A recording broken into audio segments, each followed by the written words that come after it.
உங்க பேர்ல பேரண்ட்ஸ் எல்லாருமே பேங்க்ல அக்கௌண்ட் வச்சிருக்காங்களா? நீங்க அவங்க கூட பேங்க்ல போயிருக்கீங்களா?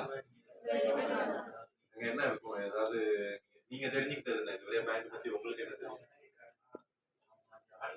பேங்க்ல என்ன பண்ணுவாங்க? உட்கார்ந்தே சொல்லுங்க.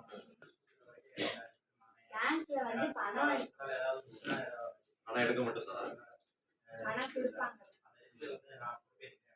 யாருக்கு பணம் கொடுப்பாங்க? நம்ம இப்ப ஏதாவது நம்ம பேர்ல ஒரு அக்கௌண்ட் ஓபன் பண்ணி நமக்கு சேமிப்பு கணக்கு ஒண்ணு இருக்கும். சேமிப்பு கணக்கு ஓபன் பண்ணி அதுல இருந்து நமக்கு பணம் வந்து நம்மளோட பணத்தை அதுல சேமிச்சு ஒவ்வொருத்தருக்கும் ஒரு ஐடி ப்ரூஃப் இருக்கும். காமனான ஐடி ப்ரூஃப் வந்து என்னது?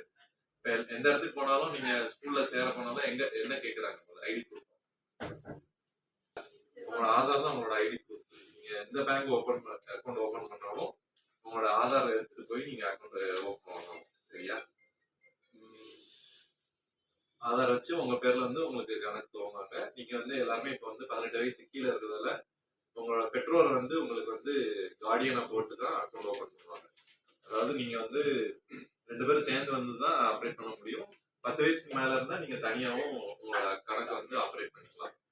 இப்ப வந்து பணம் போடுறது எடுக்கிறது எல்லாத்துக்கும் எப்படிங்கிறது சொல்றேன்.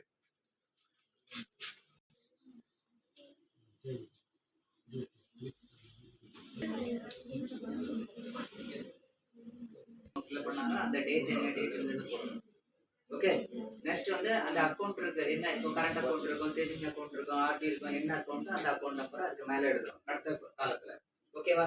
அதுக்கு அடுத்து பேர், நேம், அதுல உங்களோட பேர். புரியுதா? நான் சொல்றத கேளுங்க.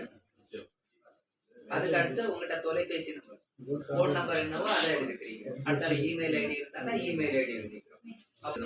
என்னதோ அமௌண்ட் 100 ரூபாய் செக் ஏதாவது நம்ம டெபாசிட் இது கூட செக் டெபாசிட் பண்ணலாம். அந்த மாதிரி இருந்தாச்சுன்னா அதோட நம்பர் காட்டி சிக்னேச்சர் உங்களோட கையெழுத்து. அவ்வளவுதான். 1னா 1 போடணும், 50ல 2னா 2 போடணும். அந்த மாதிரி வந்து போடணும். ஓகேவா? இது வந்து பணம் போடுற இது. பணம் போடுறதுக்கு இதுதான் ஃபில் பண்ணி வந்து கொடுக்கணும். சரியா? இப்போ வந்து அடுத்து பணம் எடுக்கிறது எப்படிங்கிறத பார்ப்போம்.